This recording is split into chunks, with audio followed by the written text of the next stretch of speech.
It looks like it indeed. Now listen, everybody, you might hear the high-pitched chattering that I mentioned.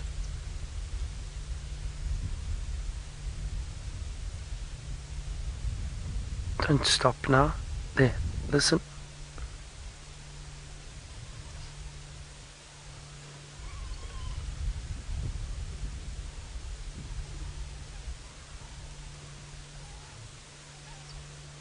Do you see that? So they start rubbing up against one another, greeting, smelling, cleaning. It's all to maintain that bond between the pack.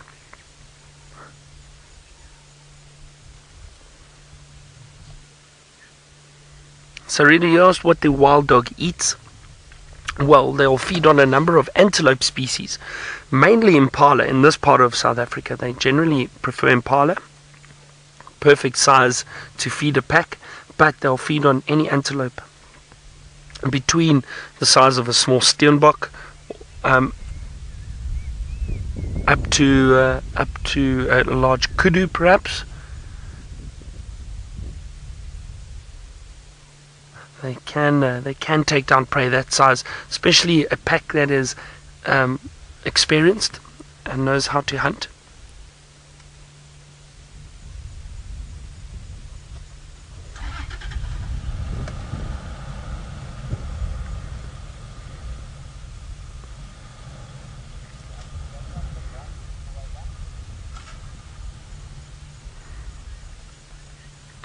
Cynthia, you say you're super excited to see the wild dog. That's great, Cynthia. I'm glad. We haven't seen him or been able to spend time with him rather like this for quite some time. So this is very special. Now, you see how and wild dogs will do this when they get up and they get quite jittery and they greet and they chatter and they move around and then they go and lie down again and they'll rest for a short while. It's in my experience, from what I've seen, it's almost like it's a process of waking up, and they'll lie down, rest a little bit longer. The temperature is starting to drop, and pretty sure, I reckon, within the next half an hour, 45 minutes, I think these dogs will be up and running around. So we'll see.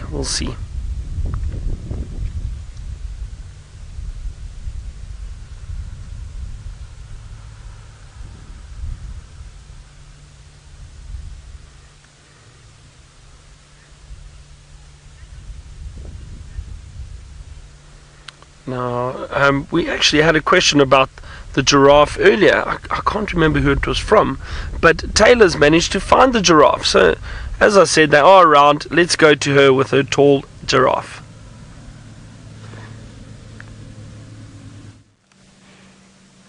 Not just one, Byron, but a whole group of them, and that one was wearing an oxpecker as a hat. That makes for quite a nice hat, don't you think? I was just completely intrigued by that sighting we just had of that big bull giraffe who came sort of storming in.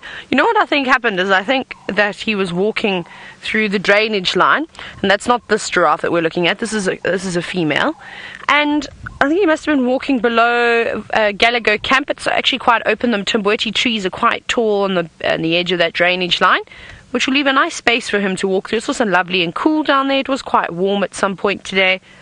And then he got himself tangled, which was hilarious to watch. And he couldn't get himself out, and he obviously panicked a bit. We were quite far away from him, and so he just stormed out. That was so wonderful to watch a giraffe breaking trees down. And then we've got a trio of youngsters all standing, staring in the distance. I reckon that they're looking back at that giraffe bull, and I'm sure he's going to make his way up here. Now, a moment ago, we were looking at that cow, and I think that she could be pregnant. Just her mammary glands are starting to look slightly full, and she's got quite a round sort of belly on her. So I wonder if that big bull is maybe quite intrigued by this female.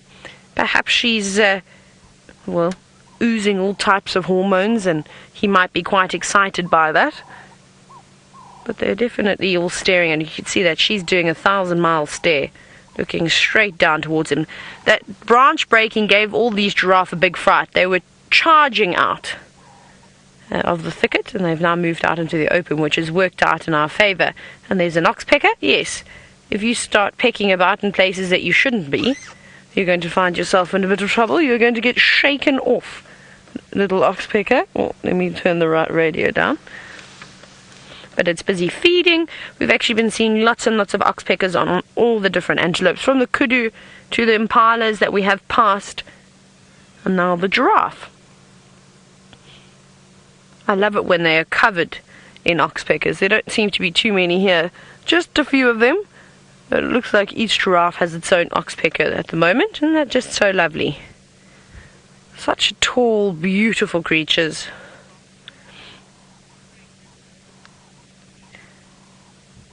Look, what are you looking for? Getting all the delicious, tasty bits there.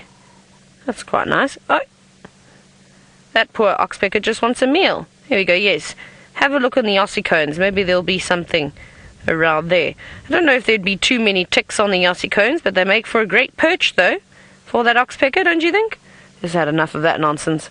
Off it flies onto its next target. So we can only see I think there's about 5 giraffe here. There may even be a few more. It's just very hard to tell because it is so thick around here. And I don't know if they've had a drink yet today. Has anybody seen them on the dam cam at all? If you have, you can let us know. Hashtag Safari Live. I know just after drive finished, some Duggar boys, some Buffalo Bulls came down to have a drink. But I don't recall seeing any screenshots,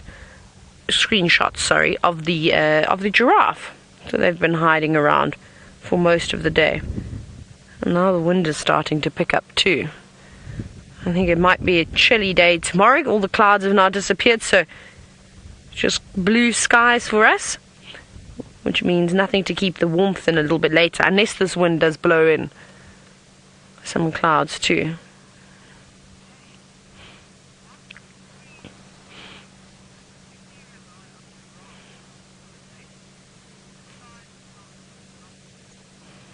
They're standing so quietly too. Just staring. We'll see if we can go see that big bull again. He was impressive. We have a question from James this afternoon, and that is, what species of trees other than the knobthorn do the sort of what trees rely on the giraffe? Sorry, that's what I'm actually trying to get at. So it's most of the acacia trees. Obviously there's different types of acacias in various areas of South Africa and Africa in general. Up here the knobthorn is one of the most common, but then there are a couple of smaller species, but we don't really see them around here. Hello, big girl. I would say, what else do they feed on? Everything. They eat bush willows. They eat many different types of leaves. They eat marula leaves. Oh, I'm just trying to keep out of the shot here. She just walked right in front of the car. Haven't really seen them eating too much on the guarri trees, but they're very high in tannins. Right off the bat, they don't taste very nice.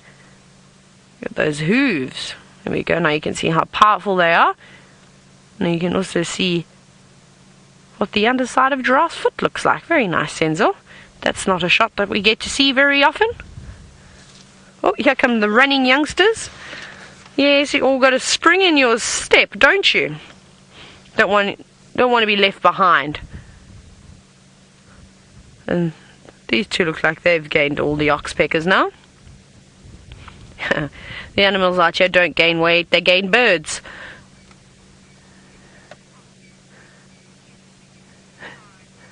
They're so beautiful. Now, Tom, you're wondering if oxpeckers eat anything else besides ticks. You know what they're actually feeding on, Tom, is blood. That's their favorite thing. And of course, so they'll feed on any parasites that are feeding on blood. So sometimes what they also do is they're not only good for the animals in terms of grooming them and helping them rid them of their parasites, but they can be a pest too, especially if, I'm going to go up further forward again, especially if an animal has got an injury, a gash of some sort, and it is oozing blood. Oxpeckers are known to constantly keep feeding it at it, and they prevent a scab from forming and the blood from coagulating. And sometimes it's not a good thing, especially if it's a serious wound. Infection is quite real out here in the bush, though the animals are very tough, but they can be a nuisance at times. Most of the time they're not. I don't know where that big bull has gone. I think he's slowly making his way through the thicket. I actually don't know. Okay. We'll have one last look at these giraffe, but they're now disappearing. We go forward. They're disappearing off into the thicket. Oh, I don't know, we're going to really see them. It's quite an obstructed view. There they go.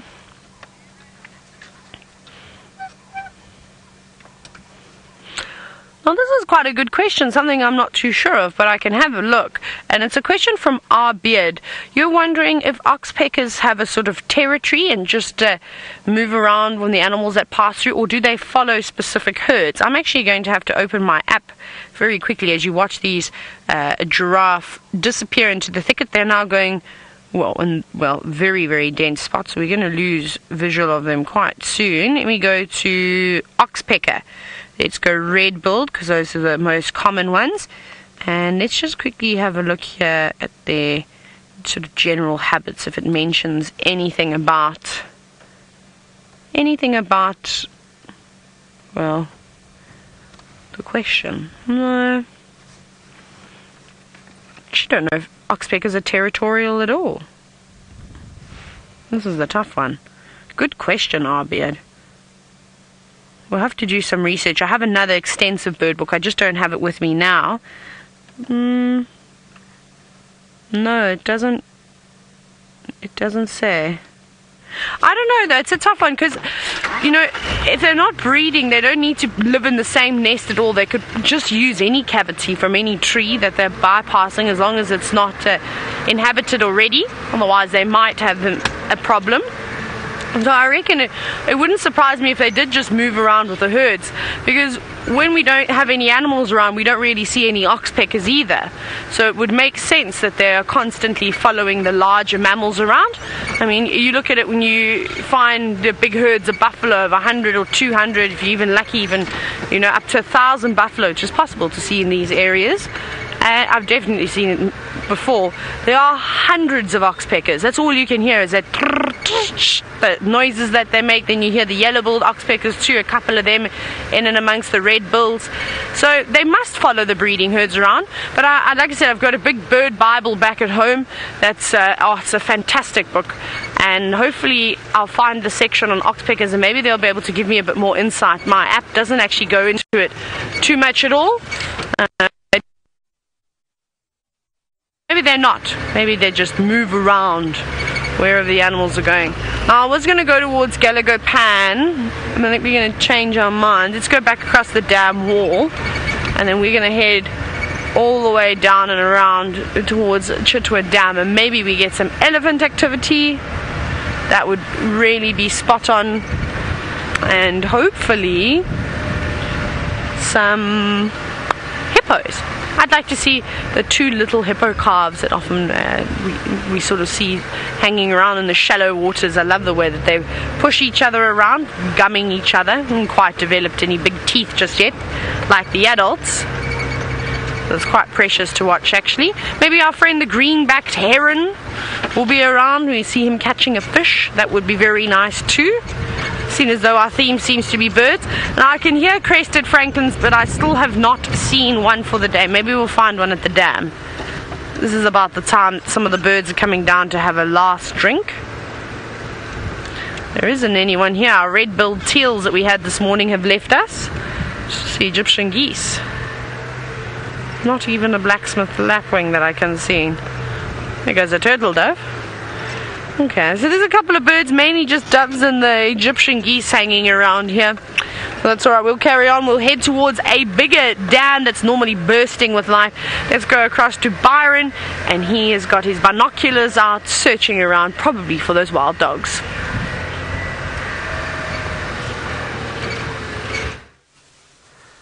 Now, I was watching the wild dogs. They did get up and they started moving. They're heading in this direction. It's very thick, but they are through the back there. We're just trying to work out which direction they're going. They were heading east, but one turned and cut back this way. There we go. You can see some movement there. There they are. So we'll see which way they go. As I said, if they do just run through this block, it's going to be impossible to follow them. We'll have to take a guess and try wait on one of the other roads to see if they come out. But it looks like they're coming back this way, which is good.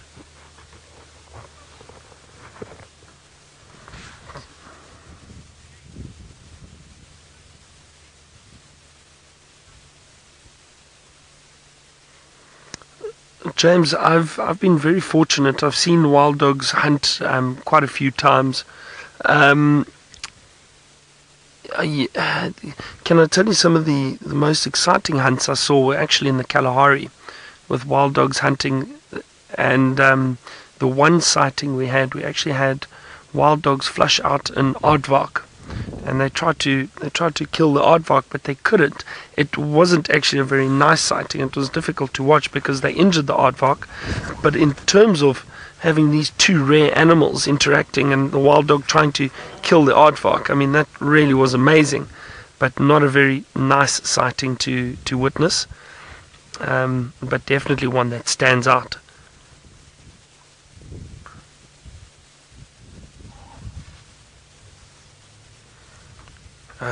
In these areas, I've watched them many times, followed them, watched them pull down impala.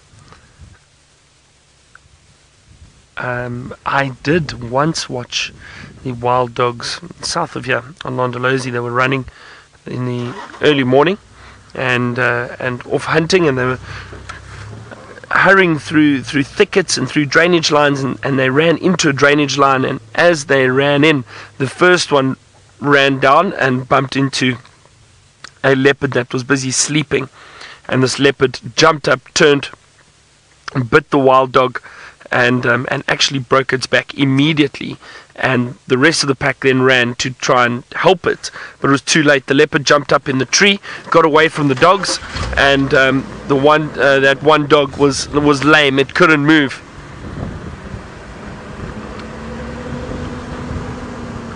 There we go. Hang on. There we go. There's a nice view of them. So this dog,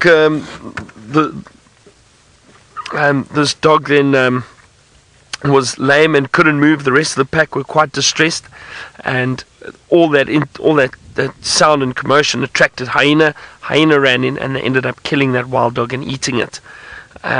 Intense sighting, and not a pleasant sighting either. But it just shows you how nature can be cruel at times, but it was amazing to see. Now they're out on the road. They're probably going to start running. There are two other vehicles ahead of us, so they'll be able to stick with them too. It makes it a bit easier when there are some other cars around. Just as I thought, just less than half an hour, they got up and started moving. See, you always hedge your bets. I said within half an hour.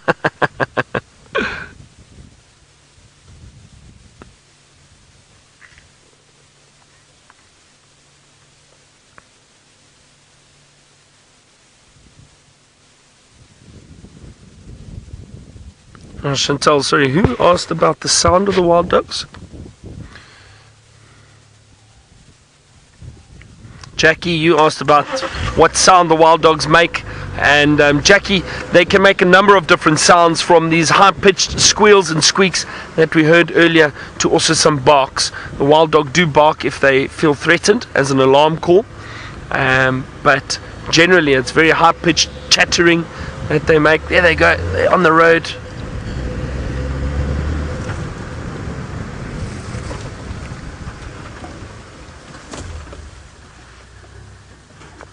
Oh, that's such a nice view of them.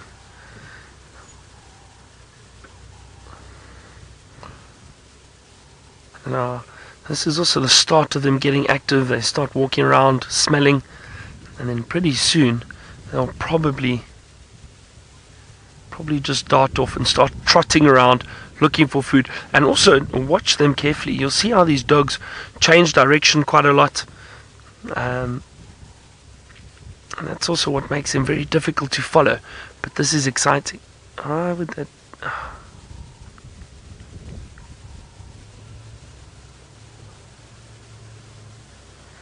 just going to hang back a little bit,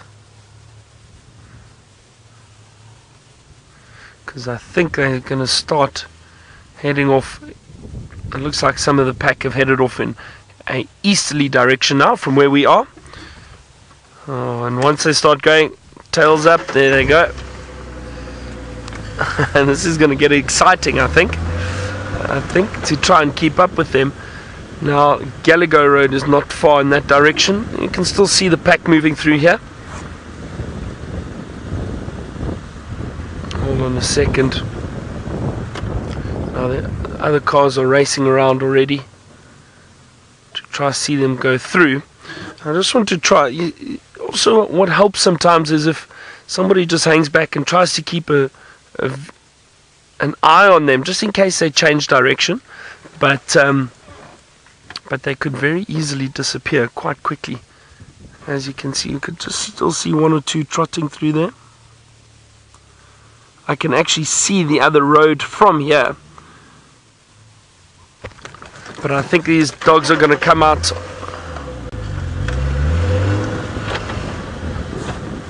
Stormy Sea, you asked if the wild dogs will ever take on a predator. Yes, not necessarily to hunt, but Stormy Sea, they'd take them on in terms of trying to chase them away. Lions, hyena, leopard, the pack will work together and try and intimidate those animals and try and get them to move away. Now, what I'm going to do is I'm actually going to hang around. I'm not going to follow those other cars. I'll tell you why. Because I think the general direction of these dogs was north. So I'm going to wait on this break, on this boundary, and hopefully we get them coming out. And again, predictive guiding, sometimes it works, sometimes it doesn't. But I'm thinking they're possibly going to join a road and come out onto this northern boundary. We might get them running down the road before they actually cross north. That's what I think is going to happen. So let's see. Let's see. I'm going to listen to the radio, listen to these other guys.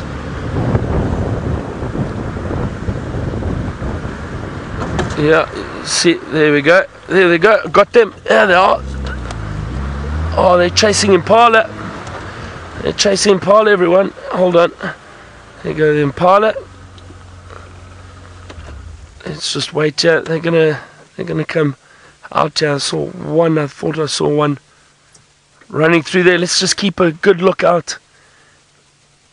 As I thought, they were heading north, so I think we're going to see them pretty soon.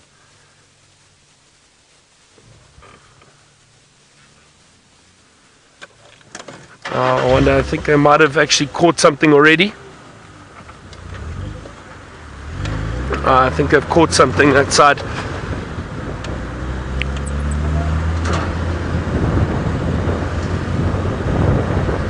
So they managed to catch an Impala already. So that was lucky. Let's see. Let's go see. Well, some of you, just to, I mean, we do sometimes just warn viewers, if you are sensitive.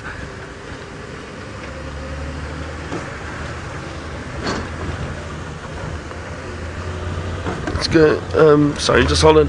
Henry, if you copy back this way down Gallagher Road, just down this side.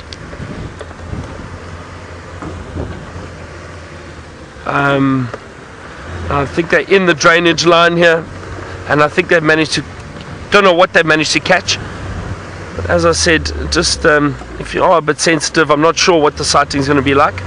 We'll have a look. See, they flushed those. Yeah, there they are, they're feeding. You know what I'm going to do? Sorry, Craig.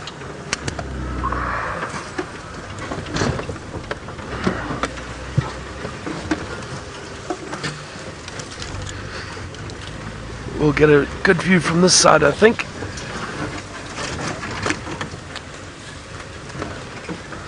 Here they are feeding.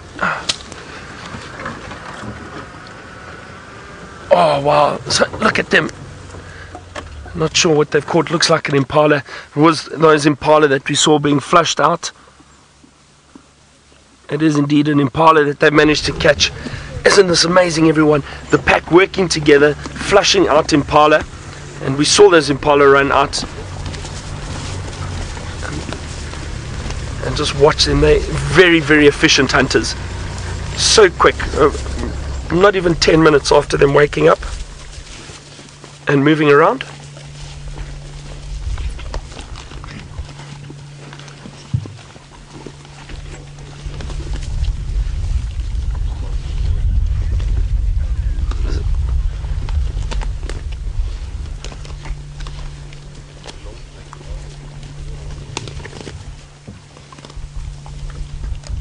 Oh, this is amazing. Now look, his face is covered in blood, but very efficient. As I said, this kill would have, it hardly took minutes. And look, that kill is almost finished. These wild dogs will rip it apart. All of them get a really good amount of food, and then they'll move on again. But this is amazing. I'm just trying to see, is that a...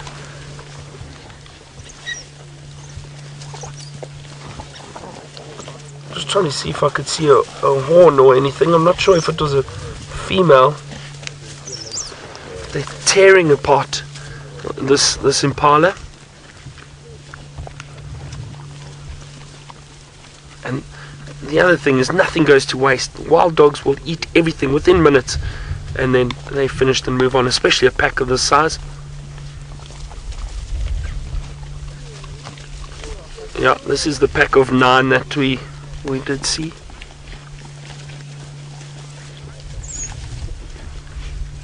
Our beard, you said you wouldn't want this pack to decide that you food. No, exactly not. You wouldn't.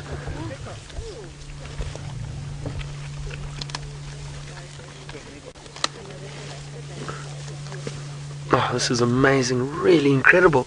I haven't seen a wild dog off on the hunt and feeding like this for quite some time, so it's always great. It's exciting. As I was saying, oh, there we go. What have we got flying there? Is that a vulture already? No, it's a tawny eagle. Sorry, just looked up. I was looking through the screen. It's a tawny eagle. It just flew over us. Now remember, I said the tawny eagle is a scavenger, so it's probably already looking around for food. And it might even perch on one of these dead trees, and it's done exactly that. I can't really see it from where we are now, but it's perched. But what I find interesting and fascinating, and I've spoken about this a number of times before, those impala all bolted out towards us on that northern break, and not one of them alarm called. And now we've spoken about how the impala react differently to different predators. With wild dog, they may give off one alarm call, but then they run. They don't stand an alarm call like they do with lion or leopard. With those predators, the ambush predators, they prefer keeping an eye on them. But with the wild dog, it's literally, they know. These wild dog are persistence hunters. They run down the prey. Oh, there's some stomach contents there. Off it goes with that. That can't be very good.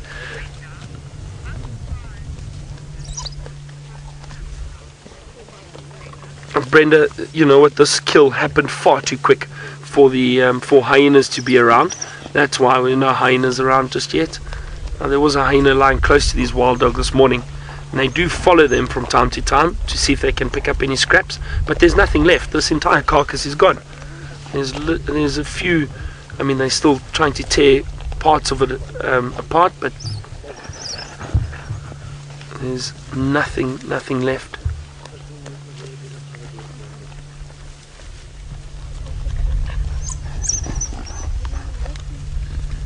You can hear every now and then, you can hear those high-pitched squeals from the dogs too. Listen, there we go. Especially with them now fighting for the last little bits of meat.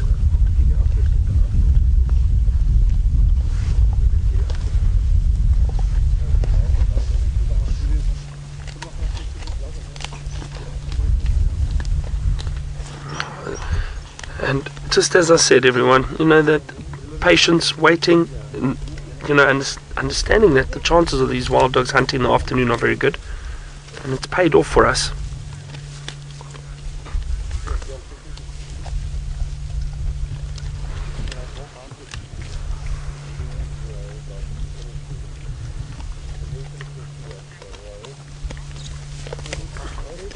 No, gone. Jacqueline, you say they're gone in minutes.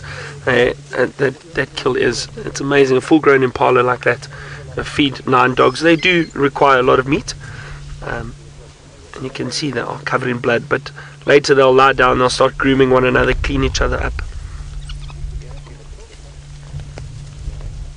And this is nature, everyone. Sometimes it's tough to watch and tough to see, but it's survival of the fittest, and there's an abundance of impala, and that's why they are a big food source for a lot of predators. And it's so important for these dogs, these endangered wild dogs, to survive. They need to hunt, they need to feed. And this is really wonderful. This looks like quite a big dog. I wonder if this isn't perhaps the alpha male.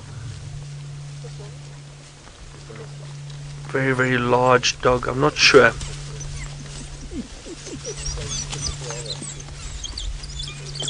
Listen to that sound.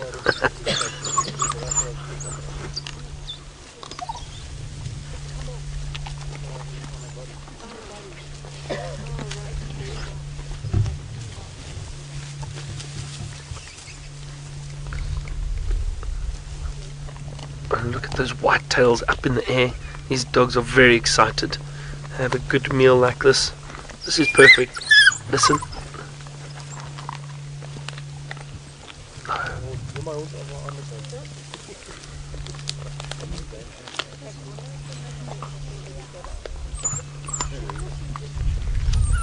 Oh, there's one dog right next to us.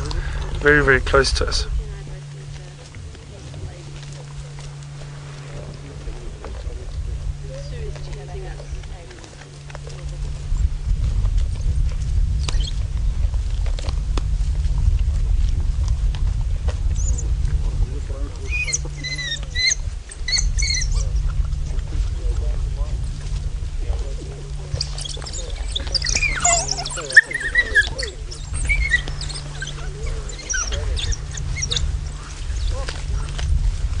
You can see they're still just ripping. There's just a bit of skin left and some of the ribs, but all the meat seems to be gone.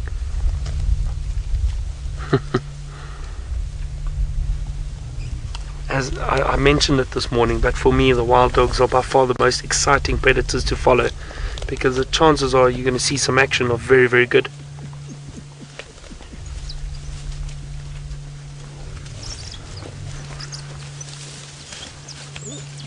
Another dog quite close to us. The reason for that is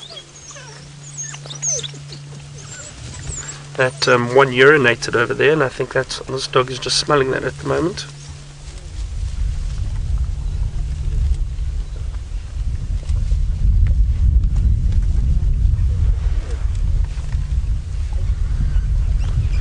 Tesla, 7 years old. I've never heard of wild dogs feeding on other wild dogs. I don't think so. I don't think so at all.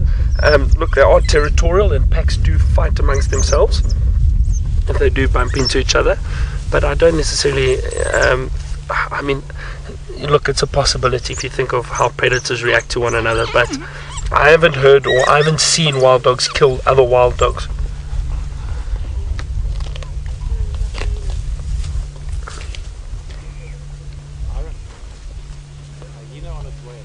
Okay. Apparently there's a hyena that is now running in this direction. Now these sounds, these high-pitched squeals that we've heard, would very possibly attract hyena, but I don't think a hyena would be brave enough to come in and try and chase these wild dogs off.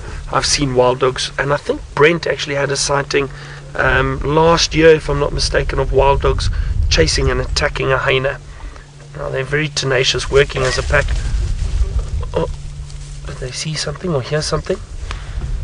Is a hyena here?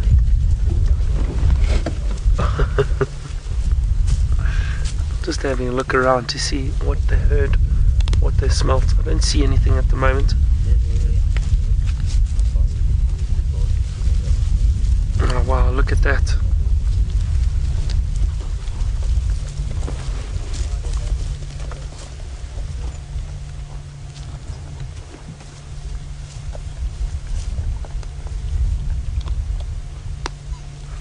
Such an exciting sighting.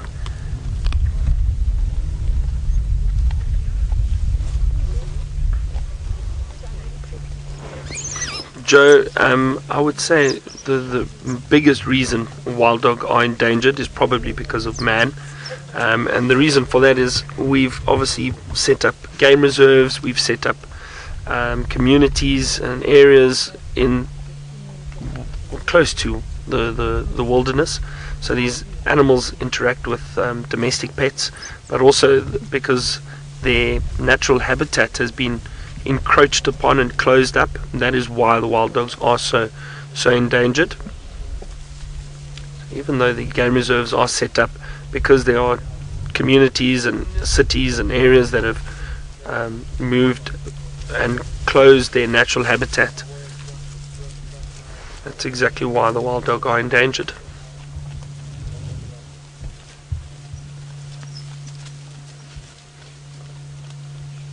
But one dog has got, that one's just feeding on the last few bits.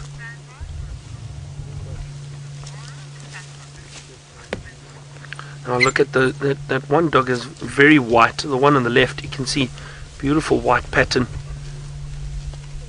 white markings. That is a really beautiful coat for a wild dog. Wow. And look at that carcass is just about finished. I don't see anything left really. Oh, here comes one trotting out with the bone, the leg. But just as we said, wow, there's nothing left of that carcass. That is amazing. One just carried the leftover remains into the long grass, but really nothing left.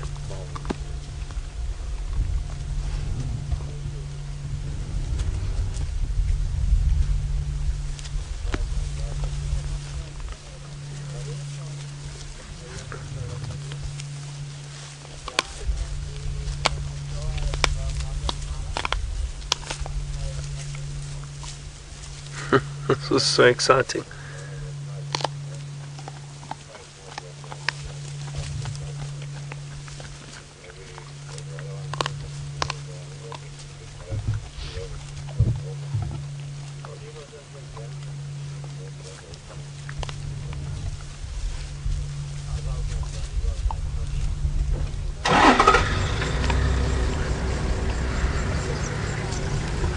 Henry, if you copy, would you like to stay in the sighting? I don't mind making space for Mike. You sure?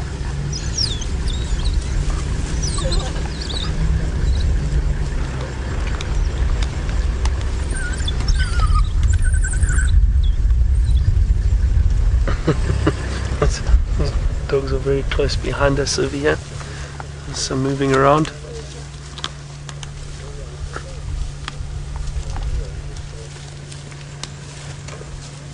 Oh no. There's one dog that's decided to defecate very close to us, and that's not good because that can stink.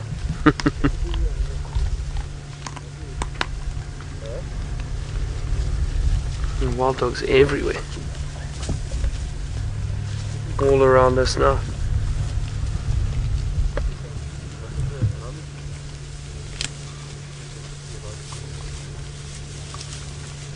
That one, if you look at that, it's such beautiful color. The contrast with the red on that, on the brown and black face of that wild dog.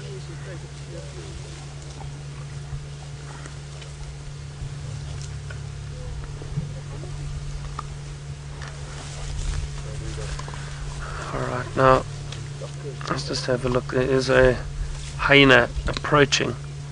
Apparently, one of the other vehicles can just see it. Can't see it yet.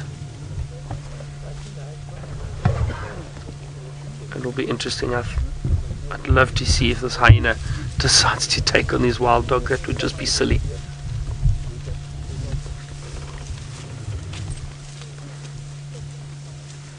Alright, this one dog will probably see the hyena soon. There we go, it's just seen it. Let's see what happens. See those ears. We can't see the hyena from where we are just yet. I caught a glimpse of it. It's actually on the road, but we won't be able to see it for the moment. Let's just wait.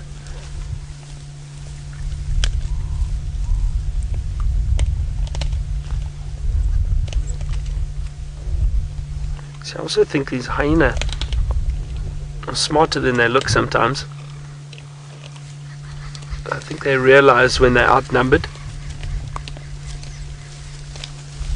And it must be very difficult for this hyena. They can probably hear the crunching of the bones. And oh, hang on, Tayla's managed to find wild dogs too. Let's head across to her.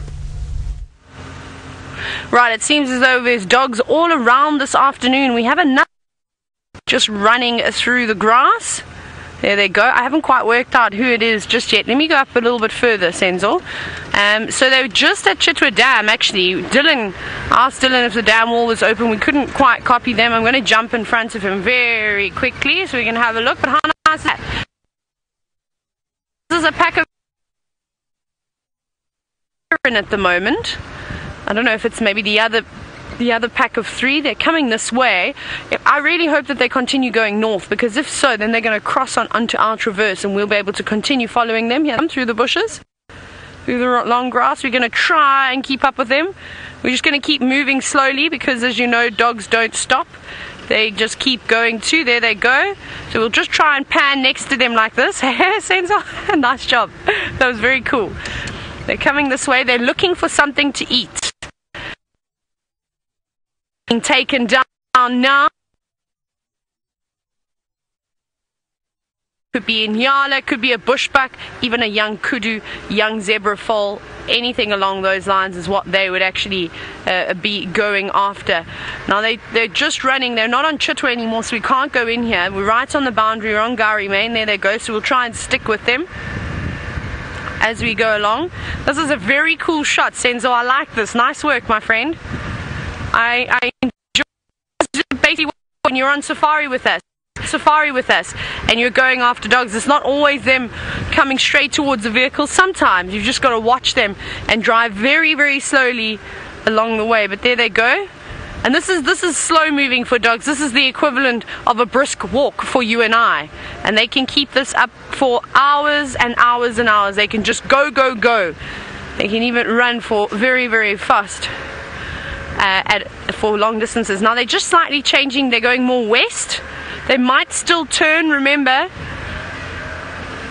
If dogs pick up on something, they've got those big, large, conical shaped ears that are able to pick up even the slightest of sounds, and they will react. It's sort of opening up slightly. They're still coming this way, I think. Let's just go up a little bit further. Let's wait here at this junction and see if they come down this side. So I'll just turn the vehicle slightly. Here we go. Hey, Dol. There goes Dylan, Brent's brother. You just saw him drive past. He was too busy going whee. Now just trying to figure out where exactly they're going to pop out. I think I just saw movement in this monkey orange. There they are. Nice spot, Senzo. Please come north. Please come north. I haven't been able to identify just yet as to which pack this is. As you can imagine, it's proving to be quite difficult. Hopefully they'll cross the drainage line and then go towards Baboon Pan. Let's go towards Baboon Pan. And that's all Dil. Yo, Dil, thanks so much. I'm going to keep trying to follow them. I'm going to go stand by Baboon Pan. Maybe they come that side.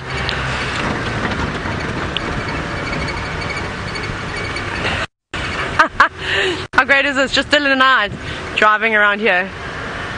Now, Cheryl, you said it's a wild dog. That is a nice surprise. So they're still coming through here. Let me see if I can get a view, because I do want to watch them. We have had a couple of sightings here with leopards before, from Shungile to Hosana to Tamba to Tundi, and there's often impala around in this area. Let me just switch off very quickly. Dylan, I think, is going in. I can see his car now. He's just gone off-road. I can hear some Franklin shouting. Still haven't seen a Franklin, by the way. Let's keep going. Let's go wait in the Mulwati. Maybe. I can't see them anymore. But they move.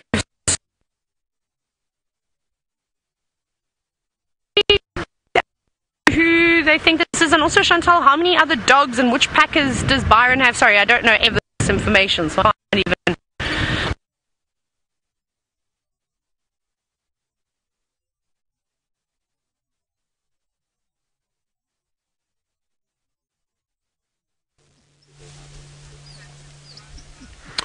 Right now, these hyenas still. The hyena has joined this wild dog pack, and it's sniffing around. The wild dogs don't seem to be too fazed by this hyena at the moment, which is interesting. But I think because the wild dogs still have, they've basically got what's left of the kill. There's almost nothing left of it actually.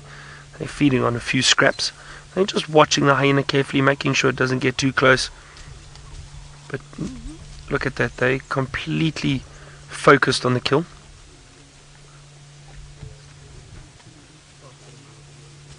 There's a leg.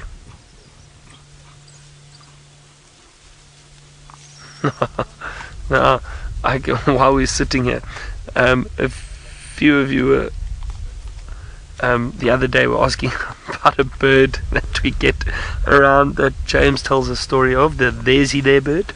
And I can hear the Steelings barred wren warbler, or Steelings wren warbler at the moment. Watch, that one dog's getting very close to hyena. Watch, it might decide to have a little. You see how the hyena's got its head bent down like that? It's showing very submissive behavior. Very interesting. Look at that. You see, head down, ears pinned back. What? There we go. There we go. This could get interesting now. Now they're two wild dogs, so they're potentially going to try and get this hyena away. Let's see. The whole time that hyena's being very submissive. It knows it's outnumbered. It doesn't want to be attacked by the wild dog. It's just trying to pick up on a few scraps.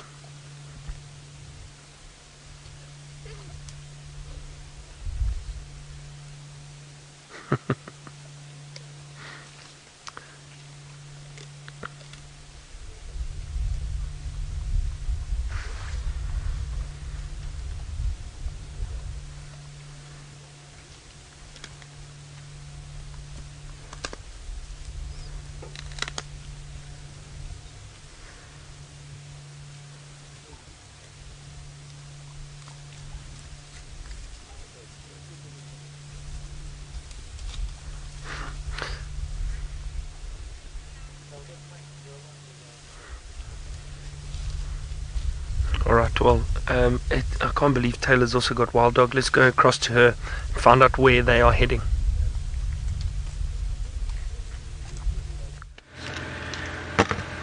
They're just about to cross the road to Twin Dams. Here they are. They're on now. This is incredible. Person in that sighting. Very, very cool. Bravo, Dylan! He's got a big smile on his face, smiling from ear to ear. Now, wouldn't it be great if they actually just carried on running down the road so we could both continue viewing them? But I think they might change direction. They're after something. It's very exciting now. I'm a little bit concerned. I'm going to jump off the road here, and then Dylan can follow them on the road because we can drive here. These dogs are sneezing quite a bit, which is not a good sign. That's a sign of canine distemper. So I'm not saying anything just yet. Just put this car into 4x4. There's one on this side. However, we have seen before, and they are trying to inoculate them at the moment too, so we might have to pass this message on to the Sabi sand. Things like canine distempers brought in from the outside, from the community, intervene, and we will assist, and if we can, like wild dog, which is the second most endangered carnivore in Africa after the Ethiopian wolf, we will indeed intervene to help preserve them. But like I said, we will only intervene if it is an illness that's brought in because of human interference, and that's exactly what's happened. So, sorry, get me on the radio. Last station, go again. Oh. I think my camera saying that there. So one dog has gone off this way, so he was just getting my attention. There's one dog, the other two are just up ahead here. No, this could be the sand, the Lower Sabi breakaway pack. It's onto the fire break. They're listening, they're desperately looking for something to eat. We'll stay with this one here. So what I will do is I will pass these messages on to the Sabi sand, so don't worry, as soon as we can, so that we can try and see if there is anything we can do. We can of course only just pass messages on. We as Wild Earth cannot intervene. Here comes the dog right past the car. Now they're jumping from left to right now. We've got all three of them here. We've got another two in front of the car. They've come onto Vuyatela. This is very exciting. Ooh, you must be careful, you three, because the Investec pack is around. Now, dogs fight quite a bit. Yes, this is the lower Sabi breakaway. 2 males and a female. And it's one of the males that you're looking at now.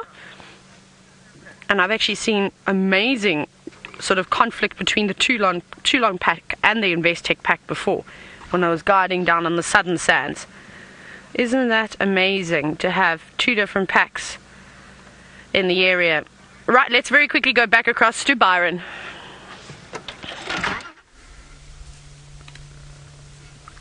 Watch everyone, the pack's just decided that this hyena got a bit too close. But again, that hyena's trying to be quite submissive. You see, baring its teeth. Now, remember that hyena is very, very powerful. The most powerful jaws out of any of these predators here. So the wild dog are very cautious, very careful.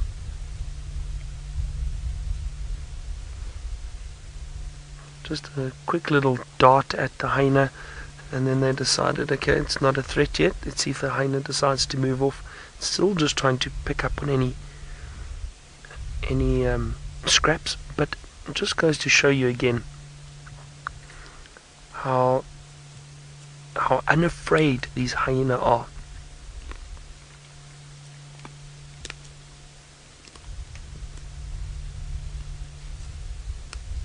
I mean, for them to come, for this single hyena to come into a pack of wild dogs, I think is fairly brave.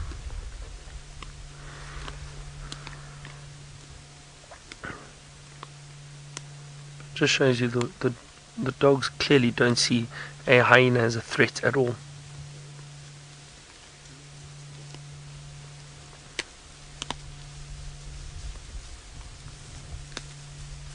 Just a few bones crunching left.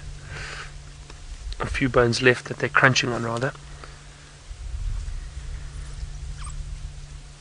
And I wouldn't be surprised if these wild dogs finish up here and then move off a little bit, possibly try and find some water, but then they're going to settle down, if they don't settle down here for the night.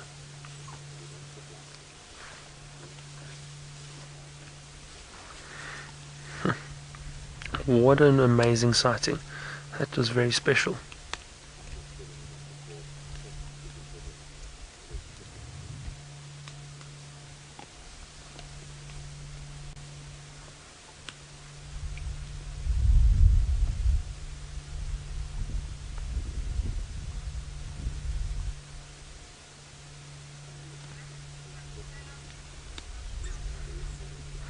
It sounds like Tayla's still got those other wild dogs on the move. Let's head back and see which direction they're going. We do indeed. They're running on the fire break at the moment. We've just gone over Weaver's Nest.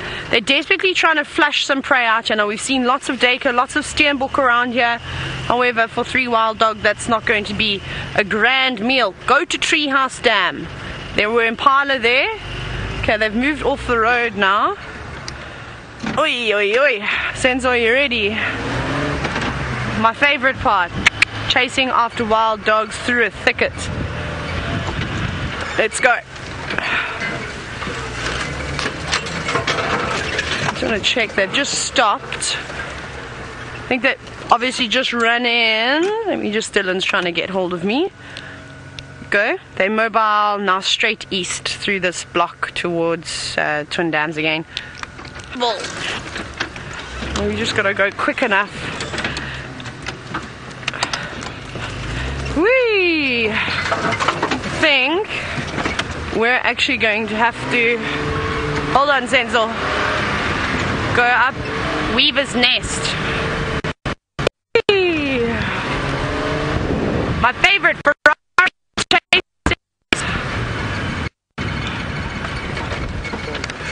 I think they're going to pop up over here. Woo! So we're going to try and race and pick up on these dogs again. Hopefully we'll catch them. I'm going to send you across to Byron.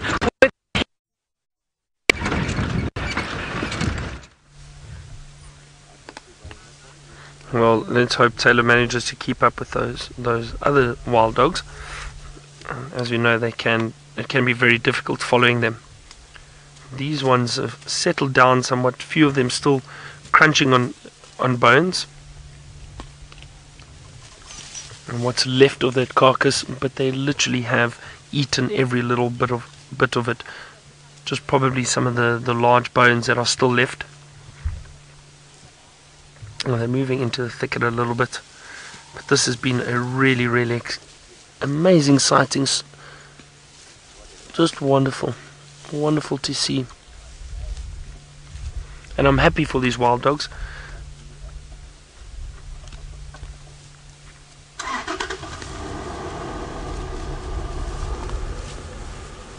Let's see what happens. The hyena's getting a bit closer. Let's just have a look at this. See, and all it takes is for one to decide that that hyena is too close. The rest of the pack will probably react. Watch. Here we go. There we go. See, but again, submissive behavior, head down. That hyena giving a bit of a growl. But what? There we go. See, as soon as one goes for it, and you see the rest of the pack, then a few of them start looking, and they wonder, do they need to join in? Mob mentality almost.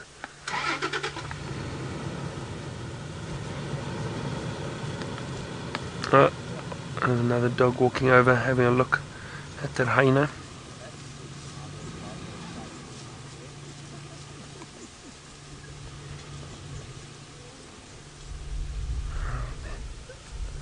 This is amazing interaction to see these two predators almost having a standoff. Now, I mean, Ali had that sighting with the hyena having a tug of war with the leopard over an impala kill. It just shows you the hyena will take every opportunity it can, even against a pack of wild dogs. But it's strange, I must be honest, these dogs are a little more tolerant than I thought they would be. Give me a second, I'm just going to reposition. That other vehicle has moved off. Everyone's moved off for some reason.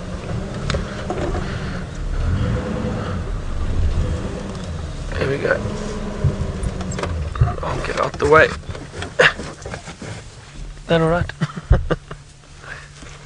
I can see the dogs nice and clearly now. Look at that there, that's what's left of that carcass. Basically the spinal column and a few ribs, that's all. But as soon as these wild dogs do decide they've had enough and they move on, that hyena will go and try and crunch on a few bones. Now remember, the hyena has much stronger jaws than the wild dog, so it will be able to feed on a little bit more than the wild dogs would have, but not quite the tasty meat that the wild dogs got.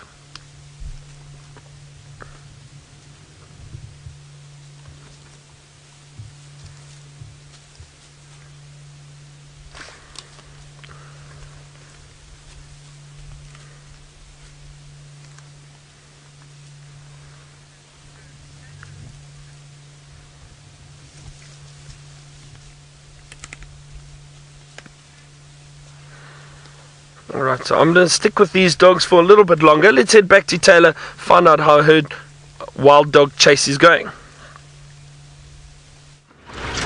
I've lost my dogs, I'm afraid. I don't know where they've gone. I'm trying to figure out again. It's a huge area here that we are driving through off-road. We're going to go and check Treehouse Dam, which is just up ahead. I apologize, I'm just concentrating very quickly on the roads as to which way I'm going to go. I don't know which way that is yet. Let's squeeze through here. Go over here, this tree. Please, dogs, pop out. There was some zebra they were running, but I think they may have actually been running from me as I was navigating through this block. Luckily it's fairly grassy. I haven't heard any distress calls. I see some kudu. Big kudu bulls. Let's just have a look here.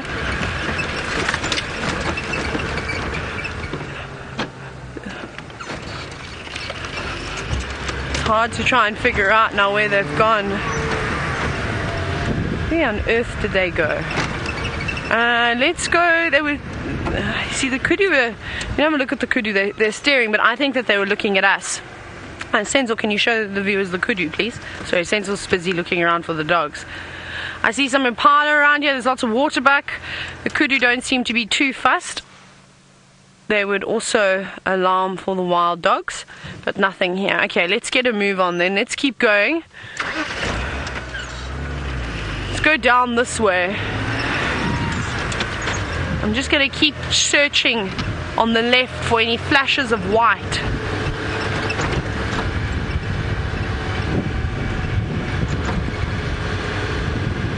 Now, as we're driving along, I'm going to try and concentrate.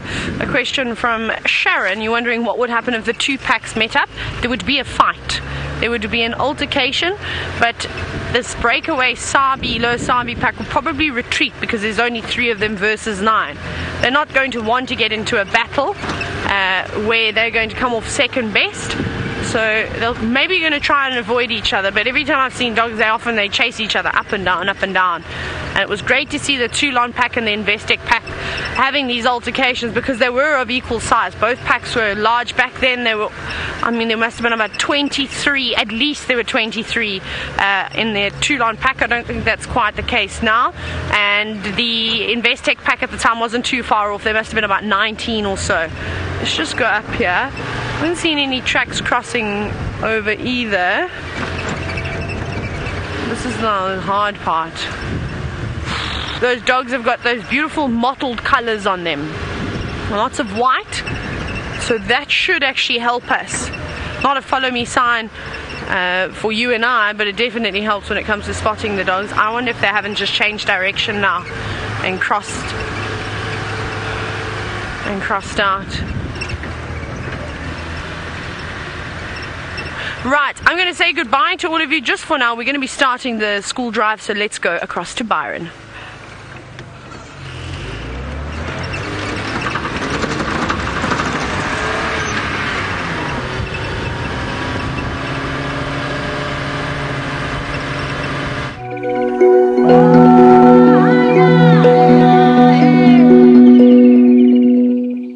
Welcome to school now. And now we've just had one of the schools joining us, Lufkin ISD from Texas. Lovely to have you, and you've joined us at a great time. My name is Byron, and we're sitting with a pack of wild dogs that made an impala kill very recently. Now the wild dogs are just off to my right, and there's a hyena that's joined in, trying to get in on some of the food. Now the wild dogs have just about finished this impala kill. Now, for those of you who have joined, why we are so excited is because the wild dogs are just so rare and endangered, and it's wonderful to see them. Now watch this interaction. There's still a little bit of the carcass left there. Oh, that's great.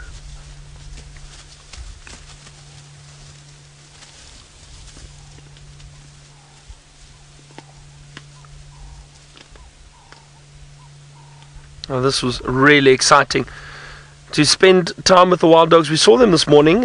They luckily went and laid down to rest for the day, and we found them in the same area this afternoon. They moved a little bit, not too far, and we spent some time waiting for them to wake up, and eventually they did.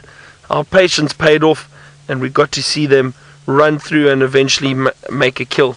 I think an eagle is just flying past. It's a tawny eagle. Now that tawny eagle is actually a scavenger, so it's probably looking for any little bits of food that might be lying around. So there's so much going on here.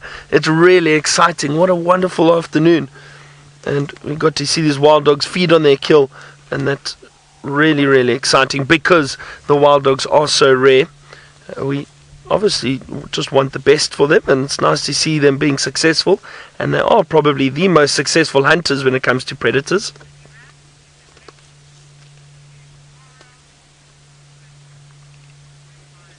Now I'm not going to spend too much time with these wild dogs anymore because it's getting dark, but let's quickly head across to the Masai Mara in East Africa, and apparently we have some lions that are getting active. Here, of course, in Kenya, some 2,500 miles from where you've last been with Safari Live. There in South Africa, they've had a bumper afternoon. 2 wild dog packs, can you believe it? We're sitting with 3 members of the Mugoro Pride. a pride of lions that plies its trade just away from the Mara River, and they're in a very exciting time of the year, of course, because we're sitting here during the migration season. Where, you might ask yourself and me, are the migrating animals? Well, these cats have been yelling at each other, calling and calling for the last little while, and I think that has put to flight most of the migrating herds of zebra and wildebeest, which are not far from here. There are some off down towards the south and some off down towards the west. So with any luck, these cats are going to get up and start to hunt some of those animals very soon. The reason I hesitated there as I was speaking is that it looks rather distressingly like a fairly large storm is about to descend on our heads, but we'll stay here for now. Very good to have you here from the Teachers' Conference. I hope you're having a good conference. This is a very unusual kind of conference, I imagine. And I'll just quickly show you, Manu, way off to the far end there, you can see a whole line of zebras and wildebeest moving down towards the south. They've quite possibly crossed the river today, and they're now moving down to the south. They will no doubt at some stage turn around and do exactly the same thing again in reverse at some stage. We're into the business end of the Masai Mara part of the migration, which of course is Africa's greatest tale as far as I'm concerned. We're sitting here in the midst of a migration of some 2 million animals. I know it doesn't feel like it right now. We're not quite amongst all 2 million of them. And in that ditch there, his aging hips protruding, you can see one of the most famous lions in all the world. His name is Scarface. He doesn't sound like Jeremy Irons, and with any luck he will lift his head. He's been fast asleep there all day. His hips are so exposed because he's not a young man anymore. He's probably about 12 years old, I imagine. So we're going to sit here and hope that they're going to get up and go hunting. They may do that during the course of the night. While we do that, it's still a bit of light left, of course, in both parts of Africa that we find ourselves, and Tayla is still with the diurnal hunters. Hello everybody, welcome. It's very exciting to have you all joining us today. My name is Tayla, and on camera with me is Senzor, and we are following one of Africa's most endangered animals, a pack of wild dogs. Now, it's not a particularly big pack like the pack that Byron has. This is a smaller pack, 2 males and a female, known as the Lower Sabi breakaway pack, and they're running down one of the sort of main boundary roads here in the Sabi sand. Isn't that incredible? Now, they go by lots of different names. African painted wolf, the wild dogs, of course, is their real name, but they are beautiful creatures. But let's keep going, because you don't want to put too much of a distance between you and the wild dogs, otherwise you'll find yourself in a bit of trouble. Now, the greatest thing is you have to go fast with dogs, and everybody likes to go fast. Now, Alison, you're wondering what is the size difference between wild dog and hyena. We're going to have to keep going, and this road can get a bit bumpy too. Well, hyenas are much larger. Hyenas can weigh up to about 90 kilograms or so, just under that. So what's that, about 100 and maybe 210 pounds, somewhere around there, whereas wild dog don't necessarily get to that much. They're probably varying, maybe between 25 and 35 kilos, somewhere around there. Not huge, and sort of height-wise, they're just sort of above my knee. Hyenas are larger than wild dogs, except wild dogs have got a ferocious attitude. They don't put up with any nonsense at all. Here they are right next to the car, and you can see they don't mind the vehicles at all. This is absolutely amazing. Now, they are sneezing a little bit, which is a little bit concerning. They're marking territories now, and it seems as though Byron is going to actually be able to show you the difference between wild dogs and hyenas. He's got both of them. Let's go take a look.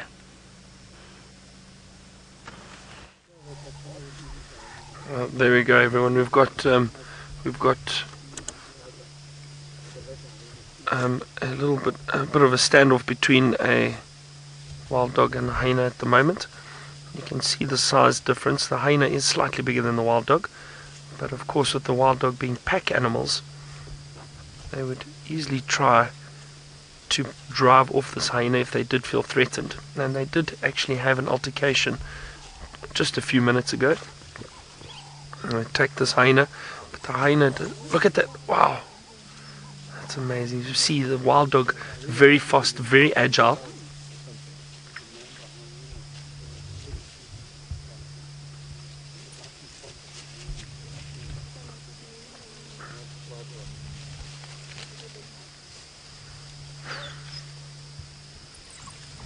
Oh, have a look. There we go.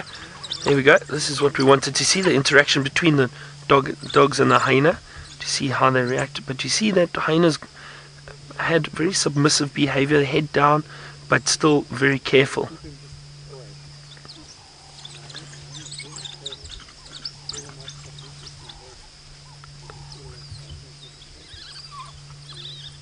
Might hear some of those sounds, those high-pitched calls.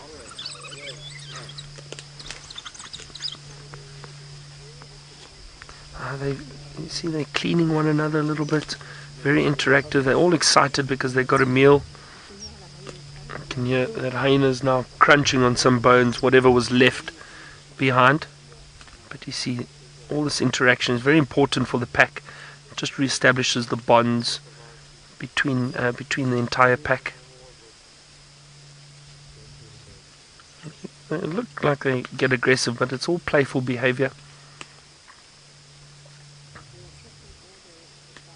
As I said, we're starting to lose a bit of light, and we don't view the wild dogs at night because they mainly diurnal animals, which means they're active during the day.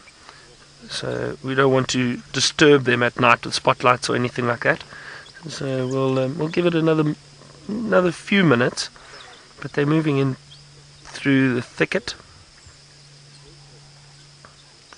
Moving through the thicket. We've had such a wonderful afternoon with them.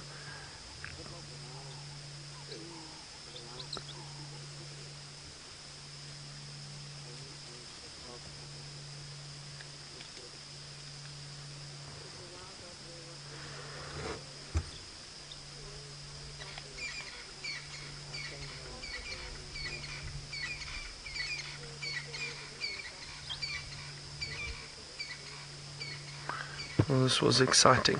Lovely. Hope you've all enjoyed this as much as we have. I wouldn't be surprised if these wild dogs decide to settle here for the night. Probably get active early tomorrow morning again, and move off and go and try and hunt again.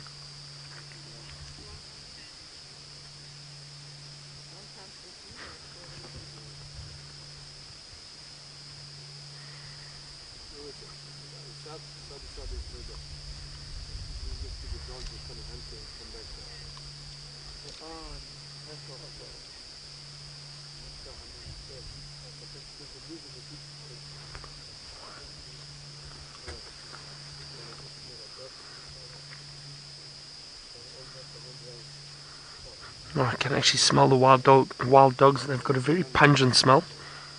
You can pick up on their scent, almost like that really wet, dirty dog smell. It's the best way I can describe it. But it's very pungent, very strong.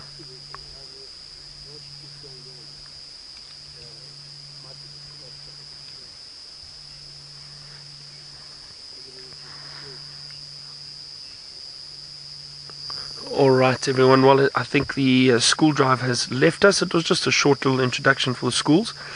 So they've left us, so we're going to continue with the normal drive from now on.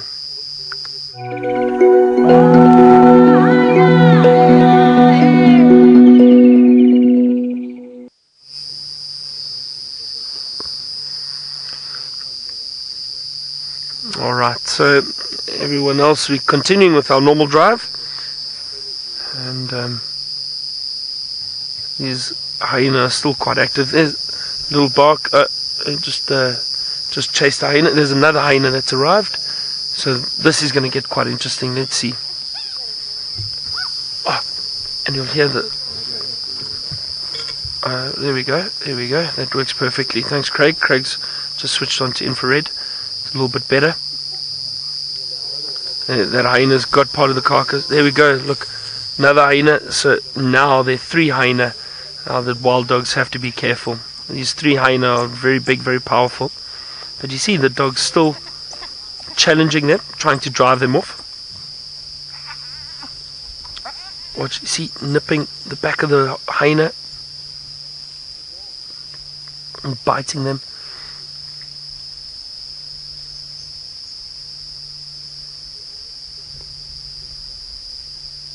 Wow, what amazing interaction.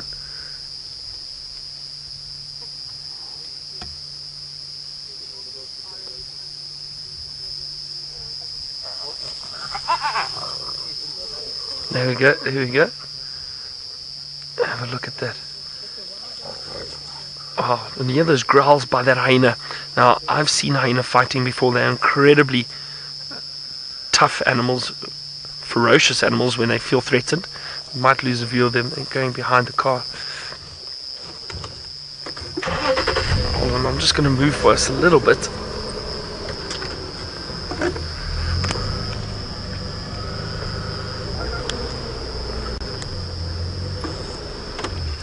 Okay, Craig. Oh, there's so much going on here at the moment. I can hear the hyena calling in the distance. The hyena get very vocal, especially if there are other predators around.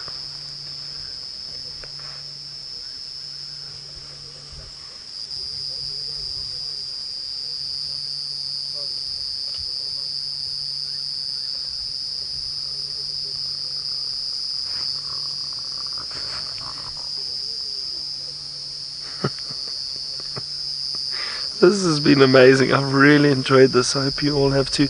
It's fantastic that we can still see them so clearly with the infrared on.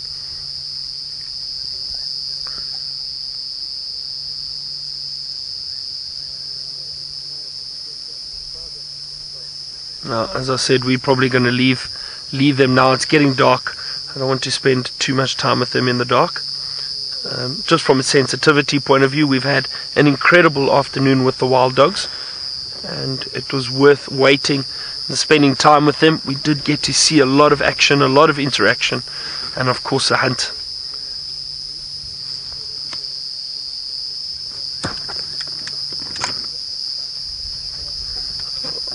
Alright, now my friend James is still out in the Mara. Let's head across to him, and I'm going to leave these wild dogs.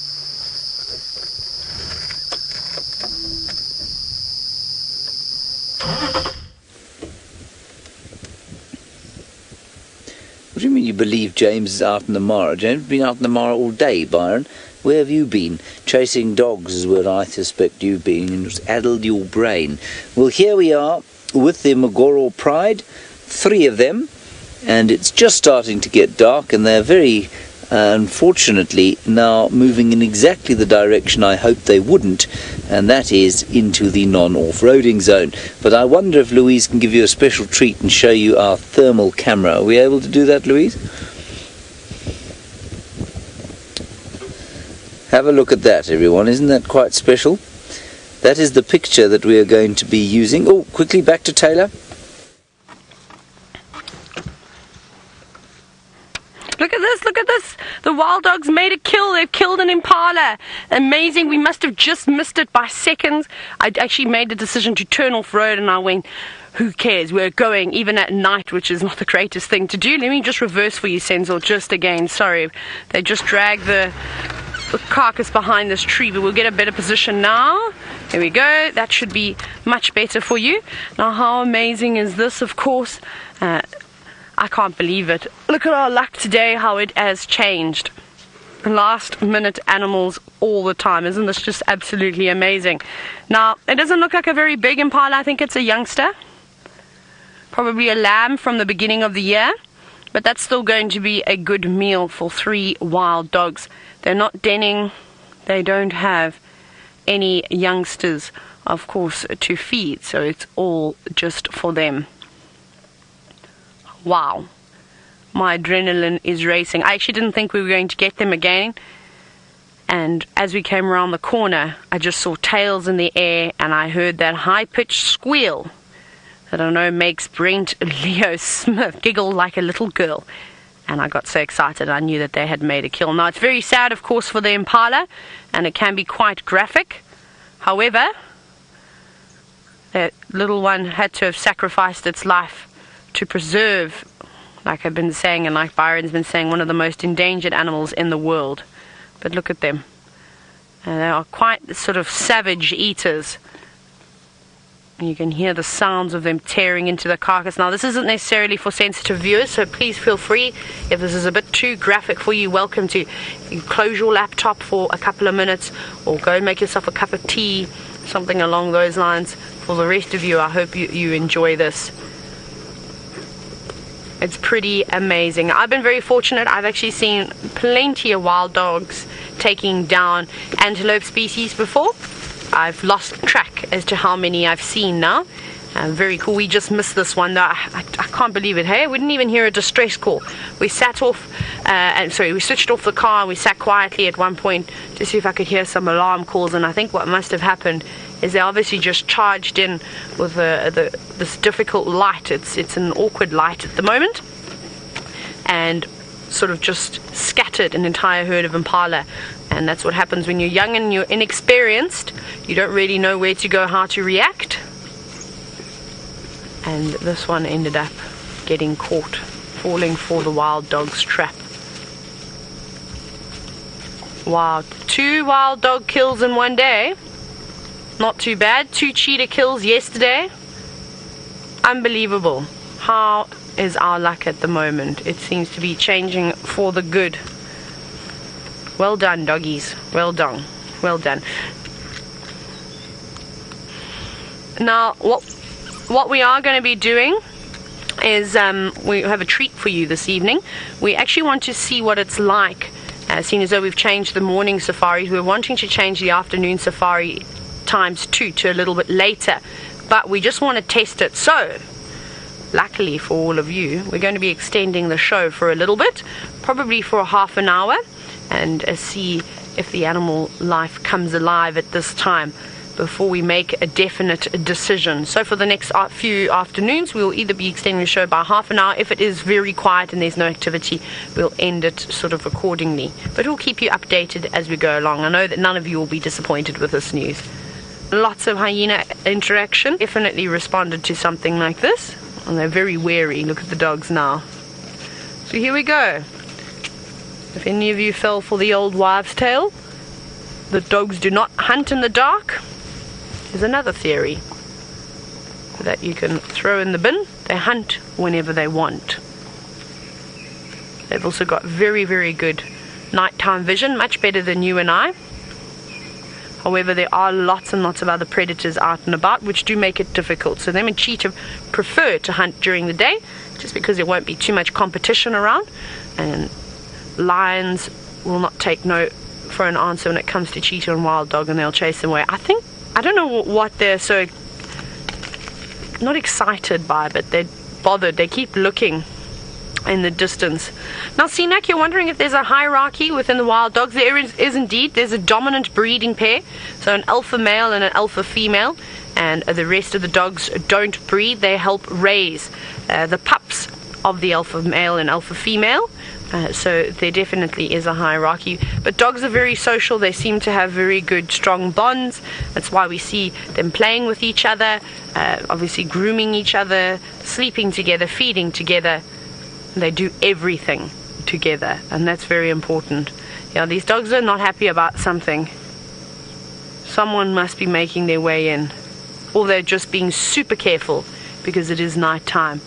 A leopard would come in here and also chase those. If a big male leopard could come in here and chase the dogs, but then again, those 3 dogs could turn around and chase the leopard straight up a tree. So it would just depend.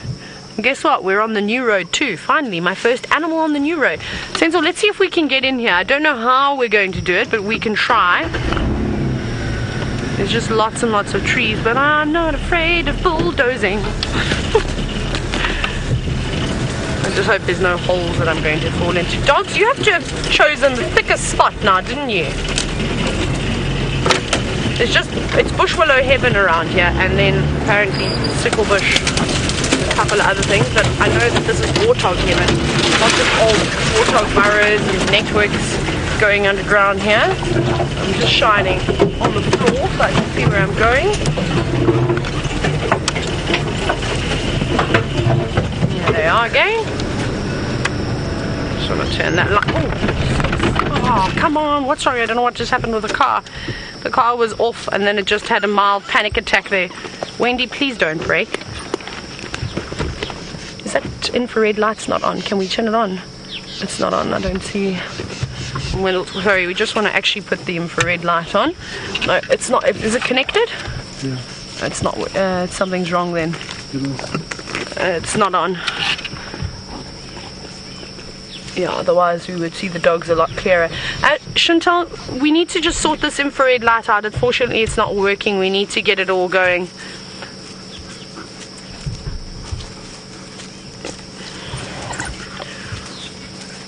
Right, let's go across to Byron just while we sort out this light situation. Alright, well hopefully Tayla sorts out that infrared. I've got the spotlight out now and I'm looking for nocturnal animals, maybe some owls or who knows what we bump into. Can I tell you, I just can't believe that we had both packs of wild dogs on Djuma this afternoon. It just shows you how things can change out here.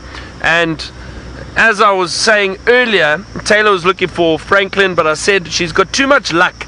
She's going to find something, and she did. So hopefully, I hope Tayla shares some of her luck with me. But I'm so glad that she also got to watch wild dogs make a kill. It's been a really, really exciting afternoon. Now, you'll be happy to know we are actually, and I'm not sure, I'm sure Tayla would have mentioned it. You would have thought, why isn't the drive finishing up? We're extending the drive this afternoon or this evening. And okay, so Tayla did mention it, but we are extending the drive this afternoon or evening, just to see if it's worth staying out, if changing the time perhaps half an hour. I don't, you know, I think so. We'll see what it's like. Spotlight time now, and that's basically what we've got, which is good. We might bump into some nocturnal animals. Honey badgers and jennets, that's what I want. Craig, what do you want? Dinner. Craig said he'd like to find Amanda and find out what is for dinner. Well, we've had such a great day. I don't think it can get much better than this. But you never know what we bump into this evening. Temperatures dropped substantially. It's much colder. Alright, well it sounds like Tayla's sorted out the infrared. Let's go back to her and find out how that wild dog kill is going.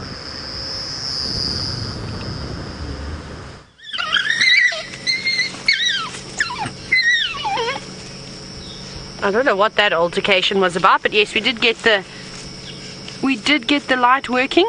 I'm not sure who was feeding there. I wonder if it was one of the males and the female that were feeding. One of them definitely was hanging around on the outskirts and not really being allowed to eat. And it's now going to feed on the scraps. You can hear it crunching.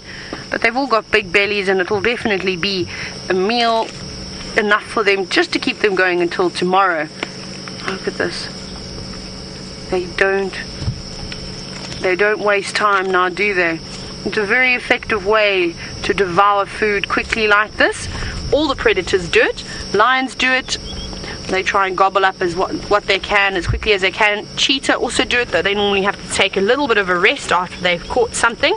However, leopards seem to be the ones that take their time the most, and that's really because they can stash their kills up in trees and keep them out of the way from more predators down on the ground. But when you're limited to the ground and you're as small as a wild dog and there's only 3 of you, you better eat it quickly. But that impala is basically finished. There's very, very little left. Great meal for the 3 of them.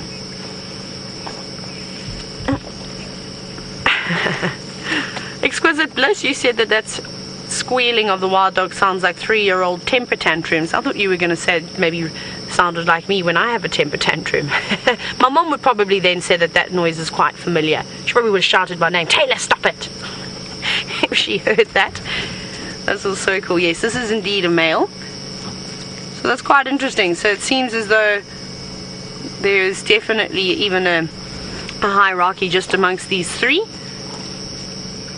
And this fella over here, unfortunately, is not part of the dominant breeding pair.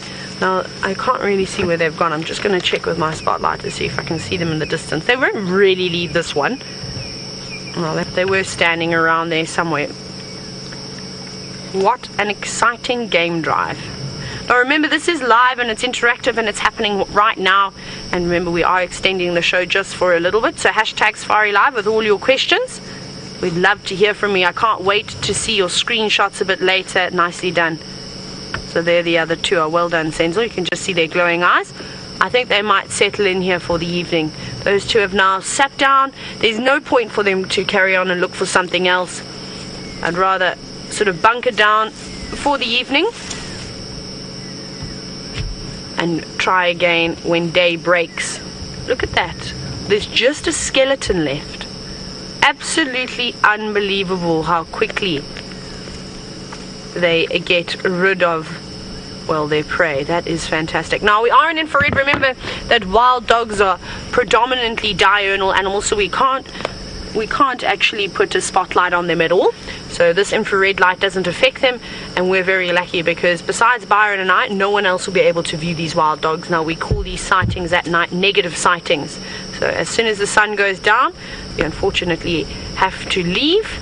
Oh my goodness, it just tore that ear off of that young impala ram. My goodness. And this, of course, like I said, to someone who doesn't know about wild dogs and their nature of feeding, they can seem very, very, very, of course, I don't even know how to describe them, savage, I suppose. But let's go across to Byron very quickly. It seems as though he's found himself a nocturnal bird. Oh, we have indeed a little African barred owlet. Now this beautiful little owl that we see here. This is wonderful because I've only seen one on Safari Live. This is my second one. We hear them all the time. They're just sometimes difficult to spot, but this is the African barred owlet. Looks very similar to the pearl spotted owlet, but slightly different markings. If you have a look on that belly, it's got prominent spots rather than little streaks down the front, and also the barred owlet does not have those prominent black what look like eye patches on the back of the head, and those very clear white markings along the wing. Do you see that? Beautiful, beautiful little owl. I'm so glad we got to see this. We might find some more. I can hear a number of fiery-necked nightjars calling at the moment. I hope we see them. I haven't seen the fiery-necked nightjars. Keep hearing them calling, but just don't see them sitting on the road. I'm assuming they're probably sitting in the grass, trying to catch whatever insects they can find. But so nice to see this little owl. I love finding these owls.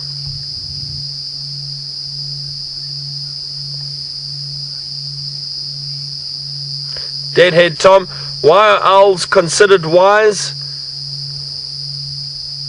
Because their heads can turn right around. I don't know. I have no idea. Deadhead Tom, I don't know.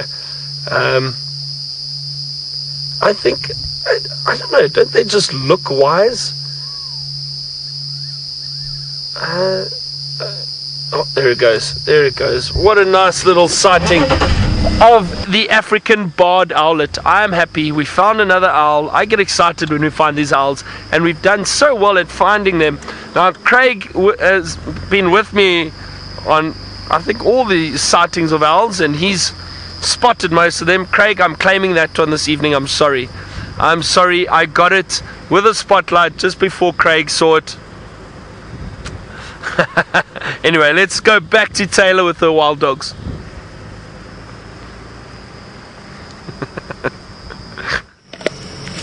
We are still sitting here. How cool is this?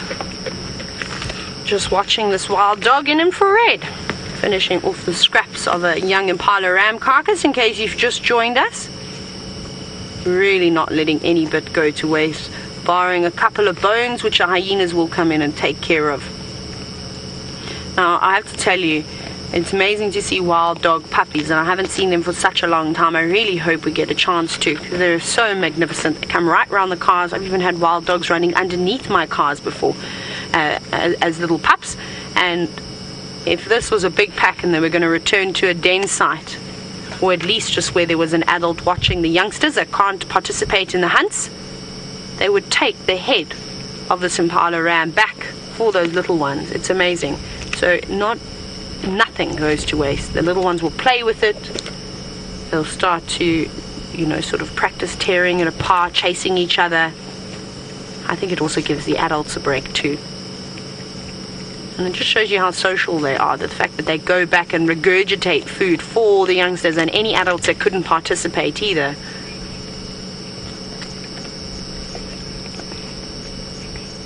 Look at this, this is amazing. Now, Vicky, you're wondering how many pups at once does a wild dog have? Now, my goodness, I've heard conflicting stories here. The most I've ever seen one dog give birth to was 13, but I have heard reports of 18, and I think the record is actually 21 pups in one go. Remember, it's only one pair that's breeding, so it's essential that they do have a large amount of them, because the chances of survival, unfortunately, is not very good. As we see with most young animals out here, whether it be the prey species or the predators. Let's look at Mr. and Mrs. Blacksmith Lapwing down at Treehouse Dam. I could only find 2 of their chicks, so they seem to have lost one as well. But this is just unbelievable. But yes, we were actually chatting about it the other day. Ali and Tristan and I, we were saying it's about 21, I think the record is. And then the pack that I was talking about, one female, or the alpha female, she had 13. That was from the Toulon pack. That was a few years ago, or last year. Yeah, last year. Still feeding on just the remnants of this carcass now. It's almost done though. They'll be pulling the last bits of flesh off from the bones. Again, it can be quite too excited. It can be quite gruesome, but it's one of those things. This is nature. Now, Shelby, you're wondering if the dogs keep moving throughout the night? Not necessarily. If it's a full moon, then yes, they might actually, because there's a lot of light available for them. However, now that they've got full bellies, I think that they're just going to relax here and probably catch up on some sleep. They've been running for quite some time. I don't know where Dylan managed to find them. We picked them up as we were going down towards Chitwa Dam. I managed to get hold of Dylan on the radio, and he says, no, come, it's just me and the sighting. And I thought, no way, is he joking? Only you and a wild dog sighting? Unbelievable, we'll take it. And I don't know how long they actually had that sighting for, so they could have been running all morning long and then rested a little bit, as the Investec pack did with Byron, and then got up later in the afternoon. But they've moved huge distances. Right, it seems as though Byron has gone from being the chameleon whisperer and wild dog whisperer to also being the owl whisperer.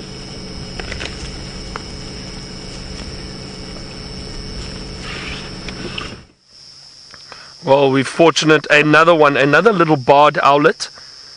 This is wonderful, and this one's even closer. That's a lovely view of it. You can see those markings clearly on it. This is one of my favorite little birds. I can't believe we found 2 so quickly. It's a great view. Look, it's looking down. Wow, look at those eyes. Beautiful, beautiful yellow eyes. You can see those markings down the front of the body now very, very clearly. The African barred owlet. Looks very similar to the pearl-spotted owl, as I was explaining. But this one is clearly, see, I just don't want to shine the spotlight directly on it when it is looking at us.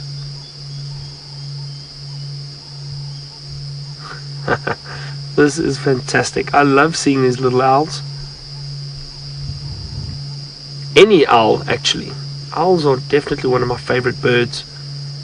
And you see these little birds of prey.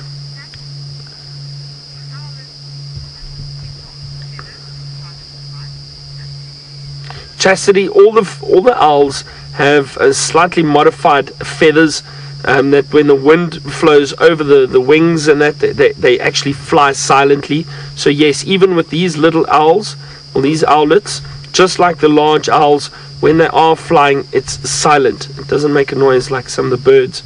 that we get around here, and it's got to do with, I think it's the shape of the feathers, the makeup of the feathers, and the way the wind passes over the feathers and the wings.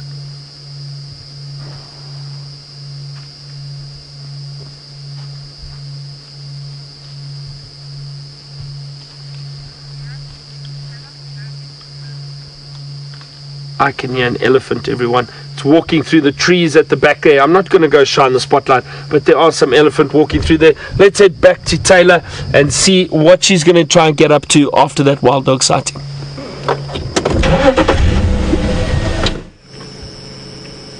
Still here. I think we're just going to stay with this dog until it completely devours its meal. Now, we're not going to continue an extra half an hour. There don't seem to be any leopards and lions around, but we will try again, of course, tomorrow. Hopefully the cats come back. We're just gonna keep it. We're actually going to end in the next minute or so now, just because these dogs are going to go and sleep for the rest of the night, so they won't really be getting up to too much more. It's also going to be exceptionally difficult to the others have just come back in. Try and follow them at night. Now they're going to fight after the last of the scraps. How unbelievable is this? Well, it's been a very, very exciting day out here in the Sabi sand. Let me quickly say goodbye to all of you, and then we'll have one last look, of course, at the dogs. I don't know if you're as excited as we all are. We're jumping out of our seats, and hopefully we're going to have another exciting drive. But for the last 10 seconds, let's take a look at the dogs again. Remember, tune in and join us, of course, for the sunrise safari tomorrow morning. We look forward to seeing you.